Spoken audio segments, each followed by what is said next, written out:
Shriram time news मध्ये मी कैलास सोनवणे आपले हार्दिक स्वागत करतो। सुरुवातीला पाहूया 24 तासातील ताज्या घडामोडी। प्राथमिक शिक्षकांच्या विविध प्रलंबित मागण्यांसाठी जिल्हाधिकारी कार्यालयावर काढण्यात आला मोर्चा।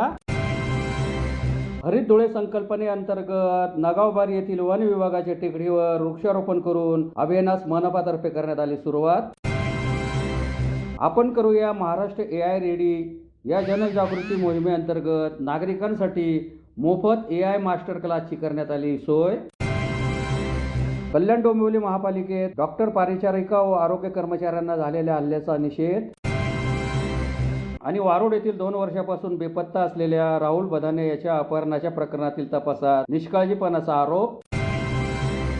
आता बातमीपत्र विस्ताराने। प्राथमिक शिक्षकांच्या प्रलंबित व ज्वलंत प्रश्नांच्या सोडवणुकीसाठी गुरुवार दिनांक 9 रोजी पुकारण्यात आलेल्या राज्यव्यापी शाळा बंद सामूहिक रजा आंदोलनाला धुळे येथे उत्स्फूर्त प्रतिसाद देत जिल्हा परिषद, खासगी प्राथमिक व महानगरपालिका शाळेतील शिक्षकांतर्फे शहरातून विराट मोर्चा काढून जिल्हा प्रशासनास निवेदन देण्यात आले। प्राथमिक शिक्षकांच्या प्रलंबित व ज्वलंत प्रश्नाच्या सोडवणुकीसाठी गुरुवार दिनांक 9 रोजी पुकारण्यात आलेल्या राज्यव्यापी शाळा बंद सामूहिक रजा आंदोलनाला धुळे जिल्ह्यात उत्स्फूर्त प्रतिसाद देत जिल्हा परिषद, खासगी प्राथमिक व महापालिका शाळेतील शिक्षकांतर्फे जिल्हाधिकारी कार्यालयावर मोर्चा काढून जिल्हा प्रशासनास निवेदन देण्यात आले। मोर्चाला कल्याण भवन येथून सुरुवात झाली। ह्युमन क्लब नजीक मोर्चाचे सभेत रूपांतर झाले। यावेळी शिक्षकांनी शासनाविरोधात जोरदार घोषणाबाजी केली। तेथून शिष्टमंडळाने जिल्हा प्रशासनास निवेदन सादर केले। निवेदनात शिक्षक सेवेत कार्यरत शिक्षकांसाठी टीईटी परीक्षा सक्ती रद्द करावी, 15 मार्च 2026 चा संच मान्यता शासन निर्णय रद्द अथवा सुधारित करावा, बीएलओचे काम शिक्षकांऐवजी इतर शासकीय कर्मचाऱ्यांकडे सोपवावे, टीईटी व सीटीईटी संदर्भातील 14 मे 2026 चे पत्र मागे घ्यावे, शिक्षकांवरील अशैक्षणिक कामाचा वाढता भार कमी करावा, तसेच टीईटी प्रकरणी शासनाने सर्वोच्च न्यायालयात पुनर्विचार याचिका दाखल करावी किंवा 2013 पूर्वी सेवेत लागलेल्या शिक्षकांना सूट देण्यासाठी केंद्र शासनाकडे आवश्यक कायदेशीर तरतूद करावी आदी मागण्या करण्यात आल्या। न्याय मागण्यांवर तातडीने सकारात्मक निर्णय न झाल्यास राज्यभर आणखी तीव्र आंदोलन छेडण्यात येईल असा इशाराही निवेदनाद्वारे देण्यात आला आहे। यावेळी धुळे जिल्हा प्राथमिक शिक्षक समन्वय समितीचे जिल्हाध्यक्ष योगेश धात्रक, सरचिटणीस चंद्रकांत सत्तेशा, कार्याध्यक्ष रवींद्र पाटील, शिवानंद बैसाने, बाळासाहेब बोरसे, शरद सूर्यवंशी, विजय खैरनार, संजय पोद्दार, भूपेश वाघ, राजेंद्र नांद्रे, संजय शिंदे, विनोद पाटील, प्रवीण बदाने, रवींद्र बोरसे, बापू पारधी, मुरलीधर शिंदे, नवीनचंद बदाने, राजेंद्र भांबरे, मिलिंद वसावे, जगदीश बडगुजर, ज्ञानेश्वर पवार, भास्कर परदेशी, वंदना सावंत, तृप्ती राजूरकर, ज्योती वराडे, रखमा पाटील, रुपाली सोनवणे, ज्योत्स्ना सनेर, छाया परदेशी, पल्लवी मांडोळे, दीपाली पवार, प्रतिभा वाघ, दीपा मोरे, चेतना परदेशी आदींसह शिक्षक मोठ्या संख्येने उपस्थित होते। आज संपूर्ण राज्यामध्ये 9 जुलै रोजी राज्यव्यापी शाळा बंद आंदोलन आम्ही आज पुकारलेलं आहे आणि त्या शाळा बंद आंदोलन करून आज जिल्हाधिकारी कार्यालयावर आमच्या संघटनेच्या ज्या विविध मागण्या आहेत, ज्या प्रलंबित मागण्या आहेत, त्या अन्यायकारक अटी शासनाने आमच्यावर लागू केल्या आहेत शिक्षकांसाठी, त्या संदर्भात आम्ही आज इथून जिल्हाधिकारी कार्यालयावर मोर्चा काढणार आहोत। त्यानंतर तिथे ह्युमन क्लब इथं धरणे आंदोलन आहे आणि त्यानंतर जिल्हाधिकारी महोदयांना आम्ही आमचं निवेदन देणार आहोत। आमची प्रमुख मागणी अशी आहे की जी टीईटी जी परीक्षा आमच्या शिक्षकांवर लादलेली आहे, या संदर्भात शासनाने केंद्र सरकारला पुनर्विचार करण्यास भाग पाडावे आणि या टीईटीच्या चाचकाठीमधून आमची शिक्षकांची मुक्तता करावी। त्यानंतर 15 मार्च 2024चा जो संच मान्यतेचा GR आहे, या GRमुळे जवळपास आमच्या संपूर्ण राज्यामध्ये 25,000 शिक्षकांची पदं कमी झालेली आहे। तर पूर्वीचा जो संच मान्यतेचा GR होता तो लागू करावा आणि हा GR रद्द करावा, ही दुसरी मागणी आहे। त्यानंतर BLO SIRचं जे पुनर्निरीक्षणाचं काम चालू आहे, या कामामुळे आमच्या शिक्षकांवर खूप मोठा ताण पडत असून गेल्या 6 महिन्यापासून जे BLOचं पुनर्निरीक्षणाचं काम चालू आहे, त्या कामाच्या विद्यार्थ्यांचं देखील नुकसान होत आहे, शाळांचं नुकसान होत आहे आणि जवळपास आमचे 10 ते 12 शिक्षक या कामाचा ताण घेऊन मृत्युमुखी पडलेले आहेत। शासनाने याचा विचार करावा आणि BLOचं जे काम आहे ते सुशिक्षित बेरोजगार लोकांना देण्यात यावं किंवा दुसरी प्रशासकीय यंत्रणेला ते काम देण्यात यावं, अशी आमची प्रमुख मागणी आहे। यासह अशैक्षणिक कामांचा जो भार आहे, असे भरपूर असे जवळपास 100 ते 120 प्रकारचे शैक्षणिक कामं आम्हाला लावण्यात आलेले आहेत। त्या कामातून आमची देखील मुक्तता करण्यात यावी। आम्ही शिक्षक आहोत, आम्हाला विद्यार्थी घडवायचे आहेत, देशाचं भविष्य घडवायचं आहे, आम्हाला फक्त शिकवू द्या।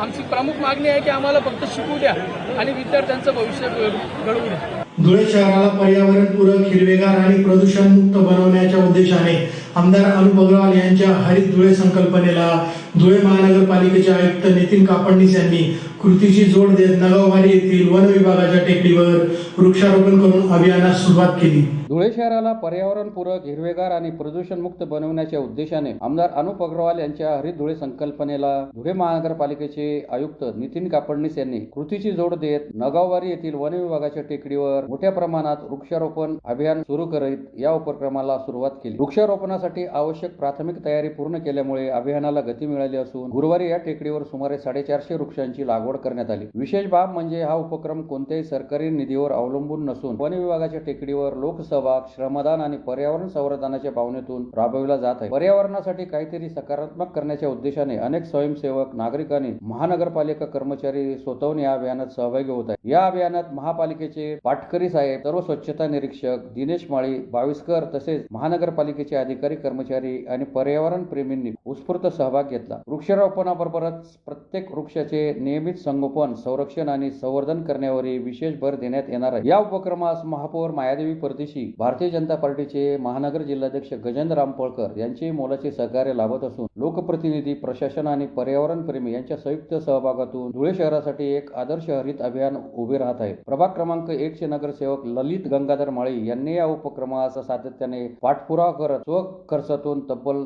637 खड्डे तयार करून दिले. धुळे शहराच्या पर्यावरण संवर्धनाच्या दृष्टीने नगाववाडी टेकडीवरील हे अभियान महत्त्वपूर्ण ठरणार असून प्रशासन, लोकप्रतिनिधी आणि नागरिक यांच्या एकत्रित प्रयत्नातून येत्या काळात ही टेकडी हिरवळीने नटलेला आदर्श प्रकल्प म्हणून विकसित होईल असा विश्वास व्यक्त करण्यात आला आहे. पाटकरी साहेब असतील, सगळे स्वच्छता निरीक्षक असतील आणि बागमाळी आमचे दिनेश भाऊ असतील, बाविस्कर दादा असतील, या सगळ्यांच्या मेहनतीने आज नगाववाडीच्या वर्षानुवर्ष या ज्या बोडके टेकड्या आहेत या ठिकाणी वृक्षारोपण झालं आहे.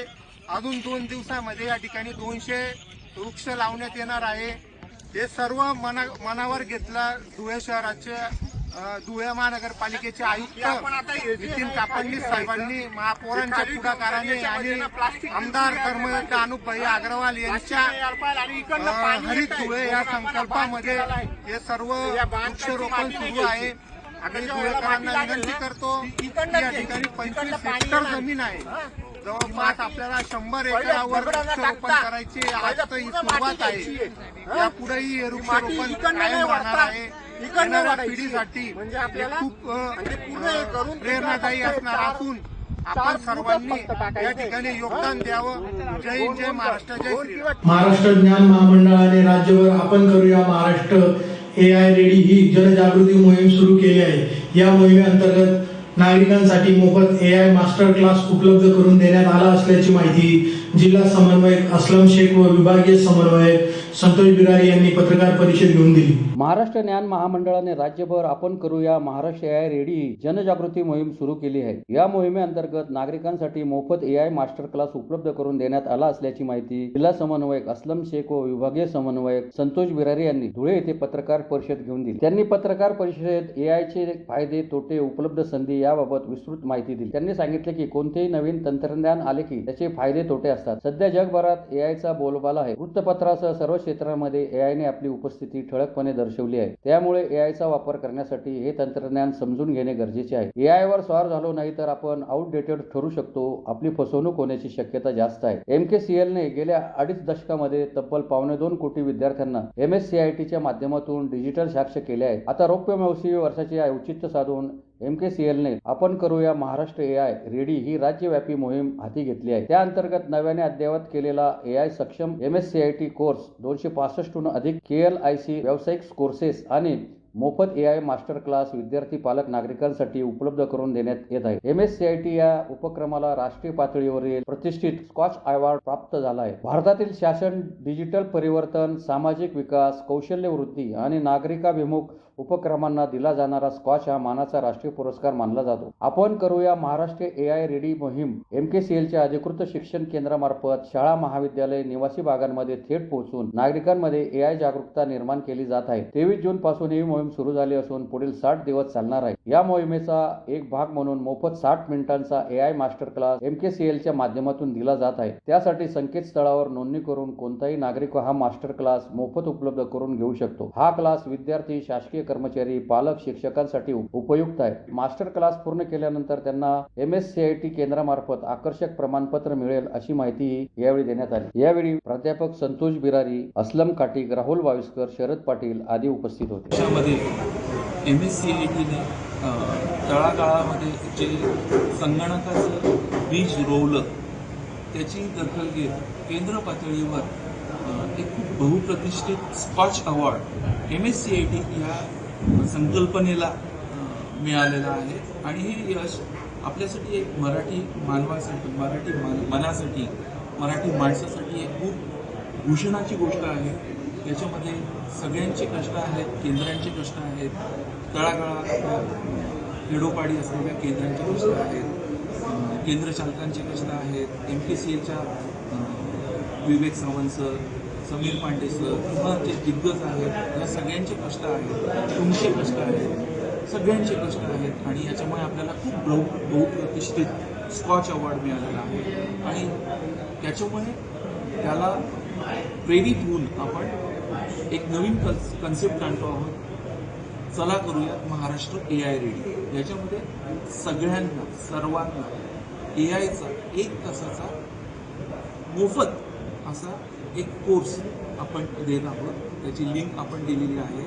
त्या वेबसाईटवर जाऊन स्वतःचा नंबर, नाव टाकायचं आणि 1 तासाचा आपण जे कॅटेगरी आहोत, कॅटेगरी म्हणजे सायन्सचे स्टुडंट असाल किंवा वकील असाल किंवा डॉक्टर असाल किंवा जे काय असेल, आपण त्या कोर्सला रजिस्टर करायचं. 1 तासाचा मोफत कोर्स आपल्या मोबाईलवर सुद्धा बघू शकतो आपण.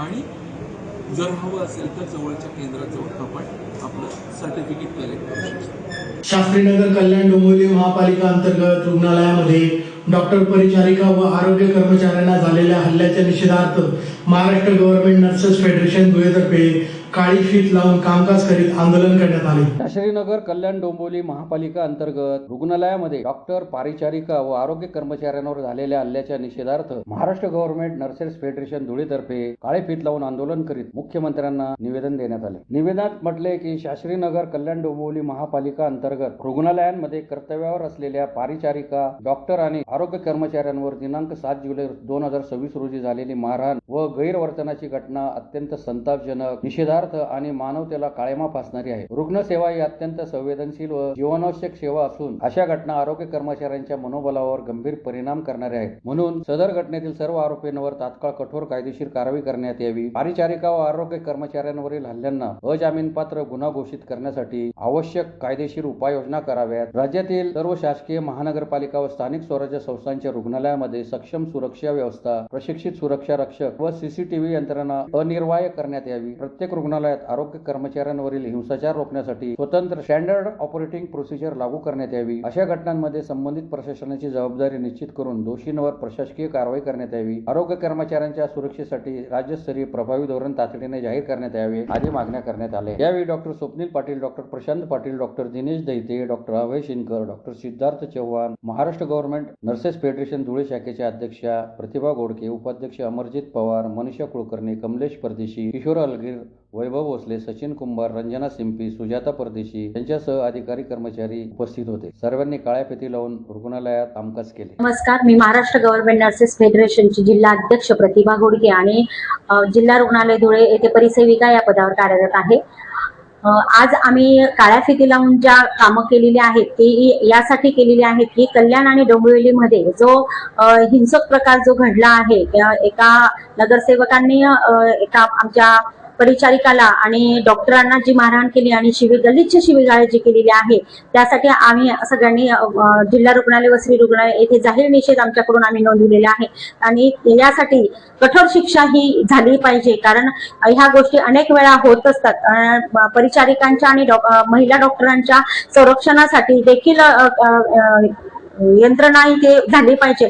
आमच्या इथे आम्ही देखील आता आमदार साहेब यांना आम्ही निवेदन देणार आहे की पोलीस चौकी इथे झाली पाहिजे, कारण आम्ही इथे जवळजवळ 90% महिला कर्मचारी इथे आहोत आणि इथे भयावह वातावरण असतं. रात्रीच्या वेळेस आम्ही बाहेर सुद्धा निघू शकत नाही. त्यासाठी आमच्या धुळे जिल्हा रुग्णालयामध्ये पोलीस चौकी व्हावी असे देखील आम्ही निवेदन माननीय आमदार महोदय यांना देणार आहोत. शिंदखेडा तालुक्यातील वारुड येथील 2 वर्षापासून बेपत्ता असलेल्या राहुल देवीदास बदाने याच्या अपहरणाच्या प्रकरणातील तपासात निष्काळजीपणा केल्याचा आरोप देवीदास बदाने यांनी पत्रकार परिषद घेऊन केला आहे. शिंदखेडा तालुक्यातील वारुड येथील 2 वर्षापासून बेपत्ता असलेल्या राहुल देवीदास बदाने याच्या अपहरणाच्या प्रकरणातील तपासात निष्काळजीपणा केल्याचा आरोप देवीदास बदाने यांनी पत्रकार परिषद घेऊन केला आहे. याबाबत माहिती देताना त्यांनी सांगितले की राहुल बदाने वय 16 वर्षे 5 महिने हा त्यांचा मुलगा 11 जून 2024 मंगळवार रोजी सकाळी 8:30 वाजेला शेजारच्या बेटावत गावी 12वीच्या शिकवणी वर्गासाठी वारुड येथून निघाला असता तेव्हापासून राहुल परत आला नसून आज पावित्य त्याच्याशी कुठलाही संपर्क अथवा तपास नाही. तसेच त्याच्या अस्तित्वाबाबत प्रश्न निर्माण झाला आहे. 11 जून रोजी दुपारी 2 वाजेपासून राहुल घरी परतला नाही व संध्याकाळपर्यंत शोधूनही मिळून न आल्याने नरडाणा पोलीस ठाण्यात 11 जून 2024 रोजी संध्याकाळी फिर्याद देऊन पोलिसात FIR दाखल करण्यात आली. आज रोजी 2 वर्षाचा कालावधी गेल्यानंतर सुद्धा तपासात हरवलेल्या राहुल बदानेविषयी कोणताही ठोस निष्कर्ष लागलेला नाही. 13 जून 2024 रोजी भुसावळ रेल्वे स्थानकावर गेलेल्या आमच्या नातेवाईकांना राहुल बदाने 11 जूनच्या CCTV फुटेजमध्ये तोंडावर रुमाल बांधलेला, पाठीवर स्वतःची शाळेची बॅग असलेला आणि राहुल सोबत एक अनोळखी इसम अंदाजे 25 ते 30 वर्षे असलेला आढळून आला. तो राहुल सोबत साधारण 20-30 मिनिटं बोलताना दिसून येतो. तसेच राहुल त्याच्यासोबत त्यामागे चालताना बोलताना पाहावयास मिळाला. सदर CCTV फुटेजमध्ये अनोळखी इसम राहुलला हातवारे करून स्वतःसोबत बोलवताना दिसून येतो. सदर प्रकरणाचा तपास हा विशेष तपास पथकाचे प्रमुख उपविभागीय पोलीस अधिकारी शिरपूर उपविभाग, तपास अधिकारी पोलीस निरीक्षक LCB व सदस्य आणि ATS हे तपास करीत आहेत. परंतु आज पाहतो काही निष्कर्ष काढण्यात आलेला नाही. तपासात निष्काळजीपणा होत असल्याचा आरोप पत्रकार परिषद घेऊन करण्यात आला. माझा अल्पवयीन लहान भाऊ आणि देवीदास सत्नाराम बदाने यांचा लहान मुलगा राहुल देवीदास बदाने हा हरवलेला आहे. सदरील प्रकरणामध्ये नरडाणा पोलीस स्टेशन या ठिकाणी 11 जून 2024 रोजी 363 अन्वये किडनॅपिंगचा गुन्हा दाखल करण्यात आलेला आहे. सदरील प्रकरणामध्ये माननीय बॉम्बे हायकोर्ट औरंगाबाद खंडपीठाने पोलीस अधीक्षक धुळे आणि ATS मुंबई यांना तपासासाठी निर्देशित केले. तरीही 2 वर्षामध्ये सदर प्रकरणात कुठलाही निष्कर्ष आलेला नाही, अल्पवयीनाचा शोध घेण्यात आलेला नाही. सदरील प्रकरणामध्ये आम्ही मुख्यमंत्री महोदय यांना बाबरी या ठिकाणी प्रत्यक्ष भेटून निवेदन दिले. पोलीस महासंचालकांना आम्ही स्वतः भेटलेलो आहोत. त्यानंतर विविध कलेक्टर महोदयांना भेटलो आहोत. तरीही सदर प्रकरणामध्ये पोलिसांचा निष्काळजीपणा आहे. अल्पवयीन भुसावळ या ठिकाणी अननोन व्यक्तीसोबत 11 जून 2024 रोजी दिसून येत आहे. तरी सदर फुटेज पोलिसांना पेनड्राईव्हमध्ये स्टोअर करण्यात आला नाही आणि त्यामुळे हाती आलेला अल्पवयीन हा याचा शोध आज पायतो लागलेला नाही. सदर प्रकरणामध्ये शेवटचे लोकेशन माहितीच्या अधिकारामध्ये आणि पोलिसांनी दिलेल्या माहितीनुसार कर्नाल हरियाणा या ठिकाणी याची निष्पन्न झाली होती. तरी ATSच्या अधिकाऱ्यांनी तपास केल्याप्रमाणे आणि त्यांना आम्ही विचारणा केल्यानुसार चौकशी केल्यानंतर त्यांनी ऑफ रेकॉर्ड दिलेल्या माहितीनुसार त्याचे लोकेशन लुधियाना पंजाब राज्य येथील मिळाले आहे. तरी लुधियाना पंजाब राज्य या ठिकाणी पोलीस 2 वर्षामध्ये पोहोचलेले नाहीत. 1 वर्षापासून LCBकडे धुळे यांच्याकडे गुन्ह्याचा तपास असताना LCB यांनी शोध मोहीम हाती घेतलेली नाही आणि प्रत्यक्ष कुठल्याही ठिकाणी व्हिजिट केलेली नाही. लुधियाना या ठिकाणाचे लोकेशन LCBच्या निदर्शनास आलेले नाही आणि सदर प्रकरणामध्ये 28 फेब्रुवारी 2026 रोजी SIT स्थापन करण्यात आलेली आहे. तर SIT मार्फत या प्रकरणाचे संदर्भात कुठलीही शोध मोहीम हाती घेताना दिसून येत नाही. तर या प्रकरणामध्ये पोलीस अधीक्षक धुळे आणि माननीय मुख्यमंत्री महोदय महाराष्ट्र राज्य यांनी स्पष्टीकरण द्यावे. पुन्हा एक नजर ठळक घडामोडींवर.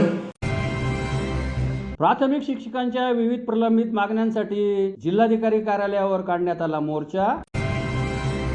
हरित धुळे संकल्पनेअंतर्गत नगावबारी येथील वन विभागाच्या टेकडीवर वृक्षारोपण करून अभियानास मनपातर्फे करण्यात आली सुरुवात. आपण करूया महाराष्ट्र AI रेडी या जनजागृती मोहिमेअंतर्गत नागरिकांसाठी मोफत AI मास्टर क्लासची करण्यात आली सोय. कल्याण डोंबिवली महापालिकेत डॉक्टर परिचारिका व आरोग्य कर्मचाऱ्यांना झालेल्या हल्ल्याचा निषेध. आणि वारोड येथील 2 वर्षापासून बेपत्ता असलेल्या राहुल बदाने याच्या अपहरणाच्या प्रकरणातील तपासात निष्काळजीपणाचा आरोप. याचबरोबर श्रीराम टाइम न्यूजचे बातमीपत्र संपले. दिवसभरातील ताज्या घडामोडींसाठी पाहत राहा श्रीराम टाइम न्यूज. भेटूया पुढील प्रसारणात. तोपर्यंत नमस्कार.